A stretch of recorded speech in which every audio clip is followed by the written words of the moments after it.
यानी कि उनके पास 500 प्लॉट बेचने की एनओसी होती है, लेकिन वो बेचते 5000 प्लॉट। 5000 जी प्लॉट? जनाब, आपको बोल कर दे रहा है 3 साल में हम डिलीवर करेंगे, तो वो आपको मिलता है 5 साल या 7 साल। ये तो ये बिल्कुल नॉर्मल नॉर्मल चीज़ है ये। नॉर्मल प्रैक्टिस हो गई है। मतलब ये वो गुनाह है कि गुनाह कर करके भी गुनाह लग ही नहीं रहा।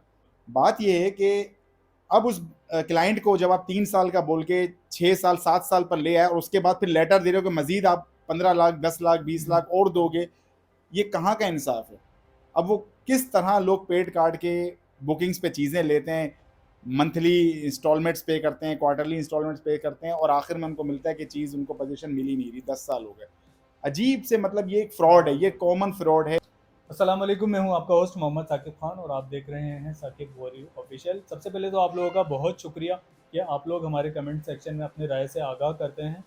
तो मैं आज चलूंगा अपने पॉडकास्ट की तरफ और अपनी वीडियो की तरफ। आज हमारे साथ मौजूद हैं रियल इस्टेट सेक्टर से इनका ताल्लुक़ है, नईम खान दुरानी। अस्सलाम वालेकुम नईम भाई, कैसे हैं आप? वालेकुम अस्सलाम, अल्लाह का शुक्र, मैं बिल्कुल ठीक, आप बताएं। दुआएं, शुक्र है अल्लाह का, ठीक ठाक। नहीं भाई, आपका माशाल्लाह से इतना एक्सपीरियंस है रियल इस्टेट सेक्टर में, तो सोचा कि आपसे जो है थोड़ा सा आपका जो एक्सपीरियंस है वो गेन किया जाए। क्योंकि देखें, दो तरह की चीज़ें होती हैं, एक तो खुद एक्सपीरियंस करना, ठीक है, और दूसरी चीज़ ये है कि किसी के एक्सपीरियंस से फ़ायदा उठाना। तो मैं चाहता हूँ कि हम जो आपका एक्सपीरियंस है हम उससे फ़ायदा उठाएं, तो इसीलिए आज हमने ये प्रोग्राम जो है सेट किया है। तो हम चाहते हैं कि आज इस वीडियो में आपसे गाइडेंस ली जाए regarding real estate sector. Thank you so much Saqib for inviting. Welcome. बात यह है साकिब, ये मौजूदा जो हालात चल रहे हैं इस वक्त हमारी कंट्री के, सबसे ज़्यादा मैं ये समझता हूँ कि सबसे ज़्यादा जो मुतासिर हुआ है वो रियल इस्टेट सेक्टर हुआ है।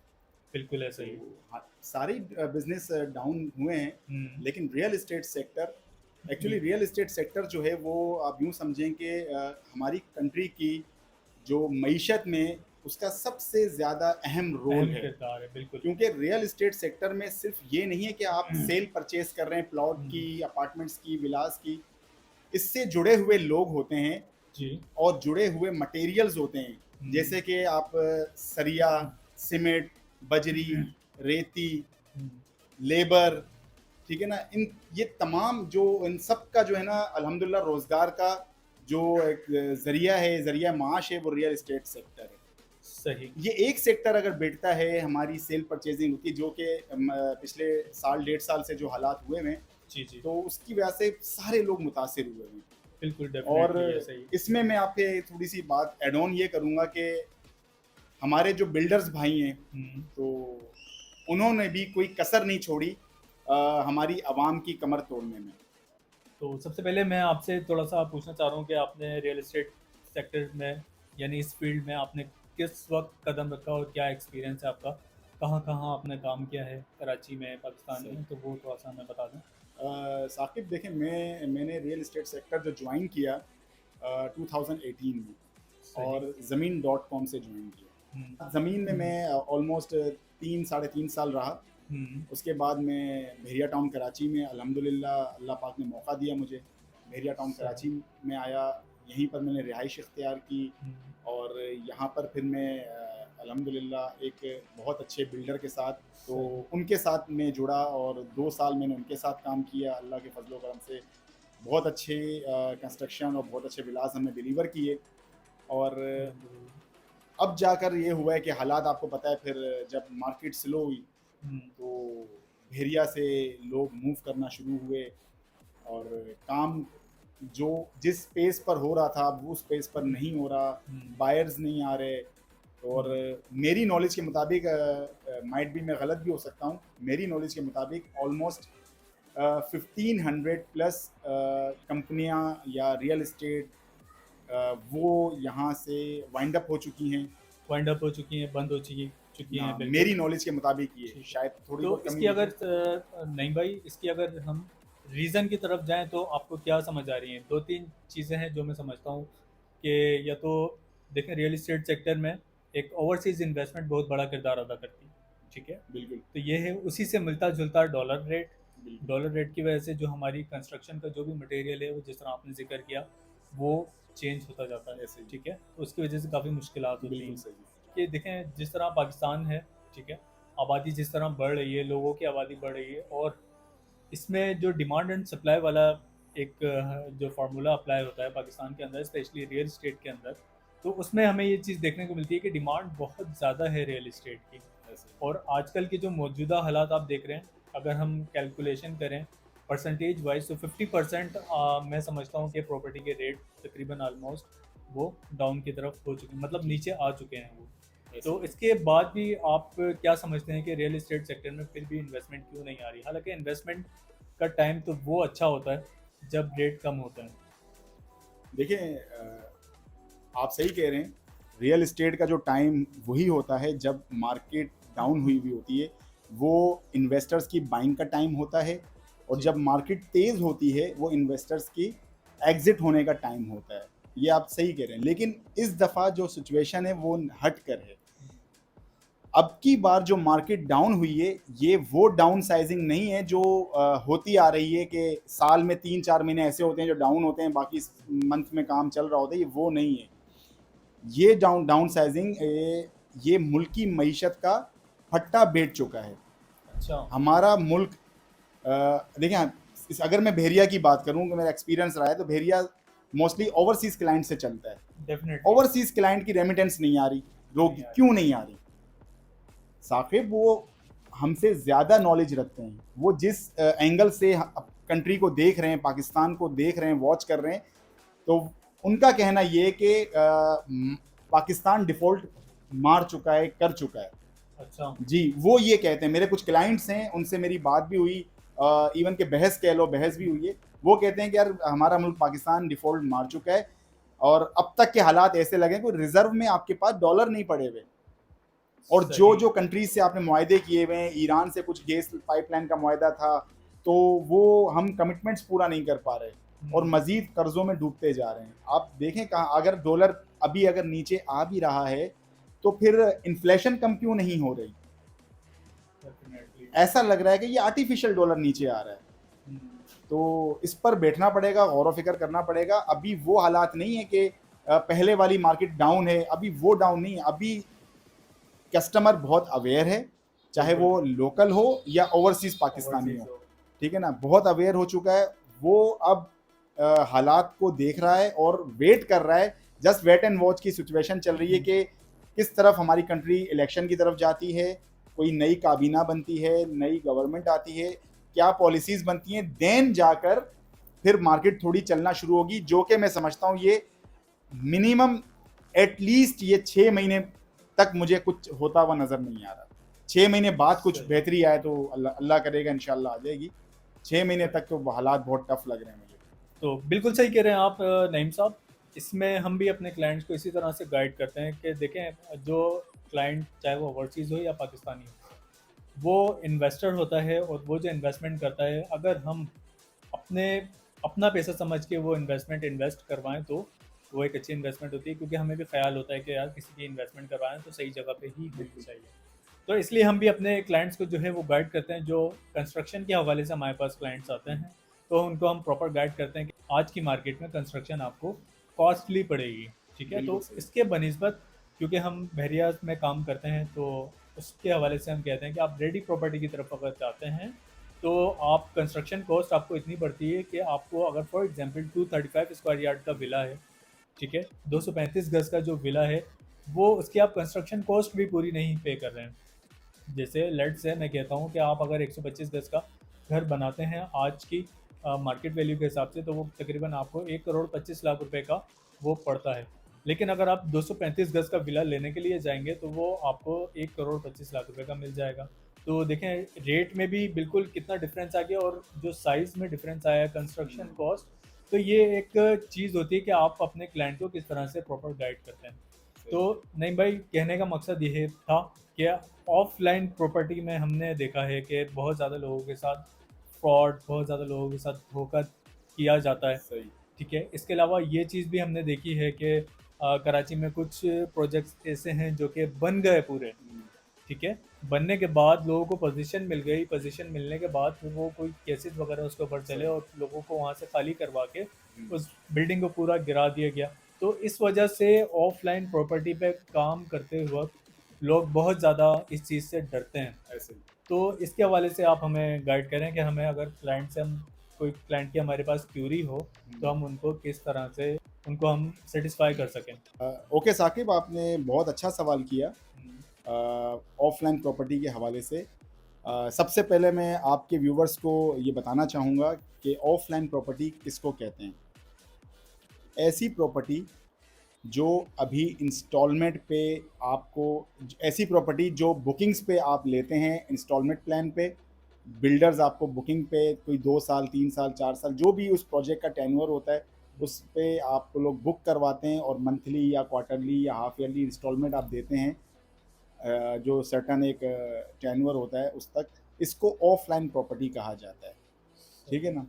और अनफॉर्चुनेटली बोल सकते हैं कि हमारे शहर कराची के अंदर जितने भी बिल्डर्स काम कर रहे हैं, मैं सबका नहीं कहूँगा, सारे ऐसे नहीं हैं, लेकिन मोस्टली बिल्डर ऐसे हैं जो क्लाइंट के साथ एक कॉमन फ्रॉड होता है, कॉमन चीटिंग होती है, जो भी आप उसको वर्ड कह लो, ये बिल्कुल कॉमन हो चुका है। तो वो बिल्डर बहुत गलत करता है, लोगों के पैसों के साथ ज्यादती, उनके साथ ज्यादती करता है, उनके पैसों का ज़िया करता है।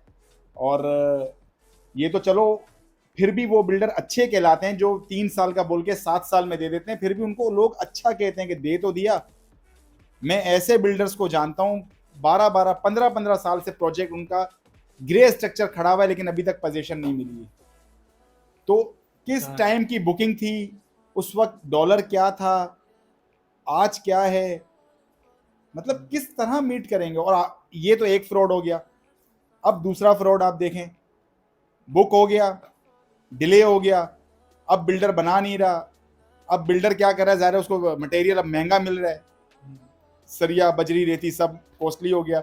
अब वो नोटिस भिजवाता है, लेटर भिजवाता है क्लाइंट्स के घर में कि भाई ये इतनी चीज़ें बढ़ गई हैं, महंगी हो गई हैं। जबकि अगर वो 3 साल जो उसका टेनवर था वो उस टाइम तक पोजीशन दे देता तो वो बिल्डर की भी कॉस्ट में आ जाता, बेयरेबल होता, क्लाइंट भी खुश हो जाता। लेकिन प्रॉपर्टी है, प्रॉपर्टी का रेट बढ़ता है, मटेरियल्स कॉस्टली हो रहा है। आपके सामने सरिया कितनी तेजी से ये कीमतें जो बढ़ी हैं इसकी। बिल्कुल। बात ये है कि अब उस क्लाइंट को जब आप 3 साल का बोल के 6 साल 7 साल पर ले आए और उसके बाद फिर लेटर दे रहे हो कि मजीद आप 15 लाख 10 लाख 20 लाख और दोगे, ये कहाँ का इंसाफ है। अब वो किस तरह लोग पेड काट के बुकिंग्स पे चीज़ें लेते हैं, मंथली इंस्टॉलमेंट्स पे करते हैं, क्वार्टरली इंस्टॉलमेंट्स पे करते हैं और आखिर में उनको मिलता है कि चीज़ उनको पोजीशन मिल ही नहीं रही, 10 साल हो गए। अजीब से, मतलब ये एक फ्रॉड है, ये कॉमन फ्रॉड है। स्पेशली कराची की मैं बात करूँगा, मेरा ताल्लुक चूँकि कराची से, हालांकि हम ऑल ओवर पाकिस्तान हम प्रोजेक्ट्स बेचते हैं, अल्लाह का शुक्र है। और ये कॉमन फ्रॉड है। दूसरा, अब आप आ जाएं, एक बिल्डर है, आपने प्रोजेक्ट ले लिया, बुकिंग करा ली, अब आप दे रहे हैं 4 साल का, मिसाल के तौर पे अगर प्रोजेक्ट्स इसका टेन्योर है, क्लाइंट इंस्टॉलमेंट भर रहा है, साल हो गया या 2 साल तक उसने भर दी, अब वो क्लाइंट किसी भी रीज़न से आगे कंटिन्यू नहीं कर पा रहा, 10,000 रीज़न है, बेटी की शादी आ गई या कोई और मसले मसाइल आ गए, अब वो क्लाइंट कहाँ जाएगा। अब वो ऑफलाइन प्रॉपर्टी है, ऑफलाइन प्रॉपर्टी साकिब आप भी जानते हैं इतनी आसानी से मार्केट में रीसेल नहीं होती जब तक ये फिनिशिंग पे ना आ जाए। मैं कह रहा हूँ होती ही नहीं है। मैं तो चलो इतनी आसानी, थोड़ा सा मार्जिन इसलिए दे रहा हूँ कि हो सकता है घर में कोई भाई चाचा मामा वो ट्रांसफर ले ले, वो एक अलग बात है, घर का कोई बंदा, लेकिन मार्केट में रीसेल नहीं होती जब तक कि वो फिनिशिंग पे ना आ जाए। अल्टीमेटली क्लाइंट क्या करता है, वो जाता है बिल्डर के पास कि सर ये लें और मैं आगे कंटिन्यू नहीं कर सकता। बिल्डर उसको बिठाता है, बिल्डर का जो रिप्रेजेंटेटिव होता है वो उनको वहाँ बिठाता है, एक फॉर्म निकालता है, देते हैं सर आप यहाँ साइन करें, वो होता है कैंसिलेशन फॉर्म। अब वो कैंसिलेशन जब फॉर्म पे साइन करके देता है तो फिर बिल्डर का रिप्रेजेंटेटिव क्लाइंट को कहता है कि सर ये तो कैंसल्ड हो गया, अब आप इतने आपने भरे थे, लेकिन ये कि अब आपका 25% माइनस होगा।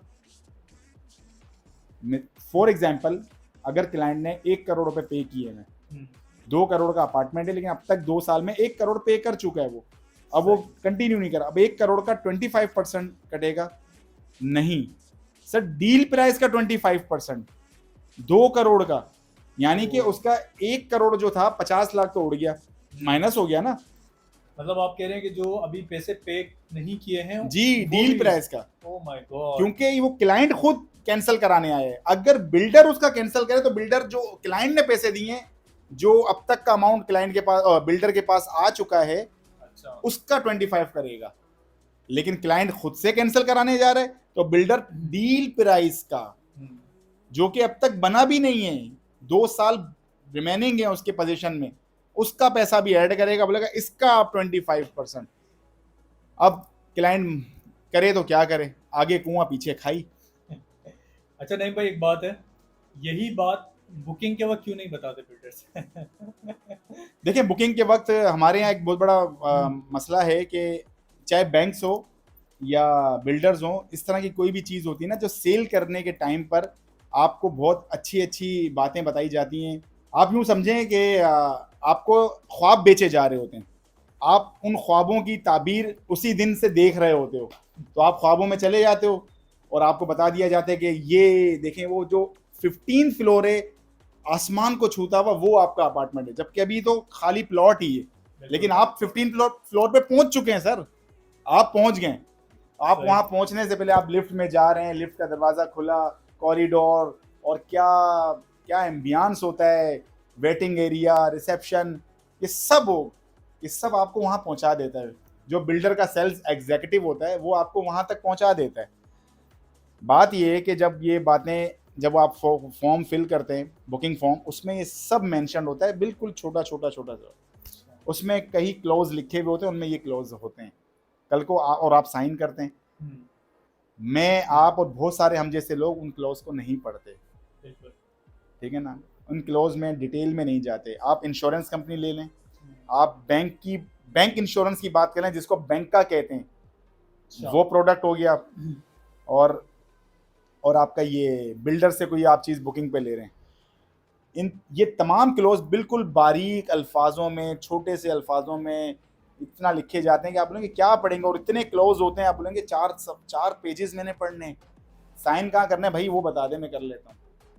क्योंकि आप पहुंच चुके हो 15 फ्लोर पे, अब आपका दिल ही नहीं कर रहा मैं नीचे आऊं। वो आप सही। ये एक सेल्स टैक्टिस होती है, ठीक है ना। और कसूर उनका भी इतना नहीं होता, बेचारे जो ख्वाब देख रहे हैं। अब एक बंदा रेंट पे रह रहा है, लेकिन अब उसकी इतनी अर्निंग हो गई है, वो कोई बुकिंग पे घर बनाना चाह रहा है, ठीक है ना, कैश पेमेंट उसके पास इतनी नहीं है कि वो ऑन कैश जाके ले ले, तो वो बेचारा अपने ख्वाब देख रहा होता है, अपने बच्चों को कि यहाँ खेलता हुआ देख रहा होता है कि मेरे बच्चों का फ्यूचर है ये, इसी चीज़ का फ़ायदा उठाता है एक सेल पर्सन, और वो उनको ये करता है। जो भी ऐसा करता है वो गलत करता है, आप क्लियर कर देना चाहिए। बिल्कुल ऐसा ही है, सही कह रहे हैं आप। तो नहीं भाई, फिर क्या हल है, मतलब आवाम के पास क्या, जिस तरह मैंने शुरू में आपसे जिक्र किया, जिस तरह पाकिस्तान की आबादी, कराची की आबादी बढ़ रही है, उस तरह लोगों की नीड है, रियल इस्टेट एक नीड है लोगों की। ठीक है, चाहे वो ज़मीन की सूरत में हो, घरों की बिल्कुल सूरत में हो, या फिर वो फ्लैट्स की सूरत में हो, ऐसे। तो लोग तो इसको फुलफिल करेंगे, लेकिन उन लोगों के लिए क्या मशवरा है कि कहाँ जाएं और किन बातों का ख्याल रखें? देखें, मैं यही कहूँगा कि आप जो भी डील करें, सबसे पहले तो बिल्डर्स और सेल पर्सन, सेल्स एग्जेक्टिव्स, जितने भी लोग हैं, हमारे पेटी भाई हैं सब, हम सब रियल इस्टेट से हम वाबस्ता हैं। सबसे पहले तो अपने दिलों में से बदनीयती को निकालें, इखलास के साथ काम करें, और ये सोच के करें कि हर क्लाइंट यूँ समझें कि आपके घर का फ़र्द है, बिल्कुल बिल्कुल। उसका पैसा अपना पैसा समझें, उसका फ़ायदा अपना फ़ायदा समझें। हम्म, आप वक्ती सिर्फ अपने कमीशन को उसका फ़ायदा मत समझें कि यार मुझे तो कमीशन मिल रहा है, बस अपनी बोटी के लिए किसी का बकरा मत हलाल करें। आपने तो एक दो बोटियां खानी है, बिल्कुल। उसका बकरा क्यों हलाल कर रहे हैं यार। सबसे पहले तो उनके लिए। अब आ जाता है क्लाइंट की तरफ। क्लाइंट क्या करे, क्लाइंट भी सबसे पहले लैंड की वेरिफिकेशन करे। अगर वो बुकिंग्स पे भी कोई चीज़ लेना चाह रहा है, सबसे पहले लैंड को वेरीफाई करें। जिन जिन बॉडीज़ के अंडर में वो लैंड आ रही है, एमडीए में आ रही है, केडीए की है, और वहाँ जाएं, उन इदारों से वेरीफाई करवाएं। एसबीसीए की जो एनओसीज़ हैं वो चेक करें, उसके और बाद इन्वेस्टमेंट कमर्शियल है तो कितनी परमिशन मिली हुई है। अगर प्लॉटिंग है तो कितने एकड़ की, मिसाल है कोई कह रहा है कि ये मेरी 50 एकड़ की लैंड है, मैं सोसाइटी बना रहा हूँ, बाउंड्री वॉल कर दी है। सही। मोस्टली बिल्डर मैं नाम नहीं लूँगा, लेकिन मैं ये आपके चैनल के तवज्जुह से ये आगे बावर करा दूं कि 50 एकड़ की लैंड है या 100 एकड़ की लैंड है, उनके पास एनओसी 100-150 एकड़ की होती है, यानी कि उनके पास 500 प्लॉट बेचने की एनओसी होती है, लेकिन वो बेचते 5000 प्लॉट हैं। 5000 जी प्लॉट? नाम नहीं लूंगा, ये नॉर्मल प्रैक्टिस है। ये भी जिस तरह मैंने बुकिंग्स के बिल्डर्स के हवाले से आपसे मैंने डिस्कस किया कि जो फ्रॉड चल रहा होता है क्लाइंट के साथ, इसी तरह ये बिल्डर जो प्लॉटिंग पे काम कर रहे हैं, M9 है, M10 है, तो नाम किसी का मैं नहीं लूंगा। पब्लिक भी समझदार है, बहुत अवेयर है अल्हम्दुलिल्लाह, और आपके व्यूवर्स मैं देख रहा होता हूँ, आपके कमेंट्स वगैरह जो आते हैं, अच्छे पढ़े लिखे व्यूवर्स हैं आपके। तो 500 प्लॉट्स की एनओसी पर 5000 प्लॉट्स आप सेल आउट करते हो। कल को कोई भी गवर्नमेंट कोई एक्शन लेती है, जो बॉडीज़ वो इदारे एक्शन लेते हैं, उनका नाम आता है नैब में, और तो फिर लोग भागते फिर रहे होते हैं। बिल्कुल डेफिनेटली बात है। फिर वो अपनी जो उनको जगह अलॉट की हुई होती है, उस जगह के अंडर में जो जो प्लॉट्स आ रहे होते हैं वो तो सेफ होते हैं, बाकी जो आउटसाइड होते हैं आउटसाइड होते हैं वो सारे जो है फिर मजबूरन और सबको वापस वही करने एनओसी पड़ते हैं। दिखा के आगे 5000 बेच रहे होते हैं। आप यहाँ से देखें ना, आप समझ गए। एनओसी मैं दिखाएंगे समझता 500 हूँ कि प्लॉट की। लैक ऑफ नॉलेज है लोगों की, जिसकी वजह से वो ये नुकसान उठाते हैं। लो क्लाइंट ये भी कर सकता है, ये मेरी एक राय हो सकती है, मैं गलत भी हो सकता हूँ, लेकिन जो भी आपके व्यूवर्स हैं मैं उनको एक राय देना चाहूंगा, एक मशवरा दूंगा। आप जब भी कोई बुकिंग करें, चाहे प्लॉट्स में, चाहे अपना अपार्टमेंट्स में, कमर्शियल में, कोई भी बुकिंग्स के हवाले से मैं बात करना चाहूँगा स्पेशली। तो अब आपको वेरीफाई करवाना है इदारे हैं, अब आपको हर बंदे के पास ना इतना टाइम है, ना इतनी अवेयरनेस है कि कहाँ जाए, किससे बारे। आप एक वकील को हायर करें, लॉयर के पास जाएं, उसकी एक सर्टन फीस है, उसको वो फीस दें, और वो लॉयर का काम है, वो आपको तमाम बॉडीज से वेरीफाई कराकर आपको बताएगा कि ये लेना चाहिए या नहीं लेना चाहिए, कि इसकी एक्चुअल एनओसी इतनी है, और अगर आपको लेना भी है तो इस एनओसी के अंदर इस टुकड़े की आप ले लें, यहाँ प्लॉट ले लें, इसके बाहर आउट ऑफ बाउंड्री ना लें। मेरे ख्याल में ये ज़्यादा बेहतर है, क्योंकि नुकसान हो जाने से हाँ, ये सर्टेन जो आपने फीस बताई ये ज़्यादा बेहतर ये है। ज्यादा अच्छा है कि उस लॉयर के साथ आप अटैच हो जाएं, उसको बोलेंगे आप जो उसकी फीस है वो तय कर लें, और बताएं कि आप हमें बताएं, अपने लॉयर के साथ काम करें। आप लोग कितना एग्री करते हैं नईम भाई की सजेशन से, वो आप लोग कमेंट में ज़रूर बताइएगा। तो मैं उम्मीद करता हूँ कि आज की वीडियो आप लोगों को ज़रूर पसंद आई होगी, लेकिन उससे पहले हम नईम भाई से पूछेंगे कि भाई ये जो तमाम चीज़ें आपने हमें बताई है, आपने बहुत अच्छा हमें गाइड किया है, लेकिन अब एक आम आदमी जो होता है उसके एक सवाल होता है कि करे तो क्या करें, जाए तो कहाँ जाए। क्योंकि आपका एक अच्छा एक्सपीरियंस है, तो आप हमें ये बताइए कि हमें किस बिल्डर के साथ और किस प्रोजेक्ट के साथ काम करना चाहिए। साकिब, मेरी नज़र में इस वक्त पाकिस्तान में एक ऐसा रिलायबल बिल्डर है, मैं चाहूँगा कि अवामुन नास को उस शख्स, उस कंपनी, उस इदारे के साथ काम करना चाहिए। अच्छा, ये मेरी एक राय है, सही। बाकी तो व्यूवर्स ज़ाहिर अपनी अपनी राय का इजहार करेंगे। मेरी एक नाकिस इल्म के मुताबिक जो जो मैं वेरीफाई कर सकता था उस बिल्डर और उस इदारे के हवाले से, तो मेरी वेरिफिकेशन 100% मेरे हिसाब से पूरी मैंने की है, और हर तरह से मैंने उसको वेरीफाई किया एज ए डॉक्यूमेंट्स, और बहुत सारी चीज़ों में ड्यू डिलिजेंस, लेडिकेशंस, और प्रॉपर्टी जो लैंड है वो उनके अपने ज़ाती नाम पर है, तो बहुत बड़ा नाम है, बहुत बड़े लेवल पे वो काम कर रहे हैं इस वक्त पाकिस्तान में, अच्छा। और इतना बड़ा मतलब नाम बहुत बड़ा है, लेकिन तशहीर बहुत लेवल पे करते हैं, बहुत नॉर्मल सी करते हैं, एडवर्टाइजमेंट, ठीक है ना, वो काम पे ज़्यादा फोकस करते हैं, एडवर्टाइजमेंट पे इतना फोकस नहीं करते हैं। उनकी एडवर्टाइजमेंट लोग जानते भी हैं उनको, लेकिन वो काम पर, कंस्ट्रक्शंस पर, और टाइमली डिलीवरी पर, ऑन टाइम डिलीवरी, ठीक है, इस पे पांच, ज़्यादा फोकस उन होता पे है। मैं ज़्यादा समझता हूँ कि फोकस करते अभी जो है वीडियो हमारी बहुत ज़्यादा लंबी हो गई, तो हम इसको एपिसोड वाइज जो है डिवाइड कर देते हैं। तो आज की एपिसोड जो है हमारी अख्ताम पजीर होती है। नेक्स्ट वीडियो जो हम शुरू करेंगे वो हम नईम भाई को दोबारा जहमत देंगे कि दोबारा आइए, और जो जो ये जिक्र कर रहे हैं, जिन बिल्डर का जिक्र कर रहे हैं, तो हम ज़रूर इनसे पूछने की कोशिश करेंगे कि वो आखिर कौन से बिल्डर हैं जो पाकिस्तान में रहते हुए और इतना अच्छा काम कर रहे हैं। तो उसकी तमाम डिटेल जो है वो हम नईम भाई से जानने की कोशिश करेंगे। तो आज की वीडियो से मैं चाहूँगा कि आप लोग मुझे मोहम्मद साकिब खान और नईम दुरानी साहब को जी, इजाज़त thank you. दीजिए। तो अपनी जो राय है मैं दोबारा तीसरी बार कह रहा हूँ, कमेंट सेक्शन में ज़रूर बताइएगा ताकि हमें पता चले कि आप लोगों के लिए ये वीडियो फ़ायदेमंद हुई है, अगर हुई है तो किस हद तक हुई है। तो जब तक के लिए अपने होस्ट मोहम्मद साकिब खान को इजाज़त दीजिए। अल्लाह हाफ़िज़, मिलते हैं अल्लाह हाफिज, नेक्स्ट एपिसोड। Thank you.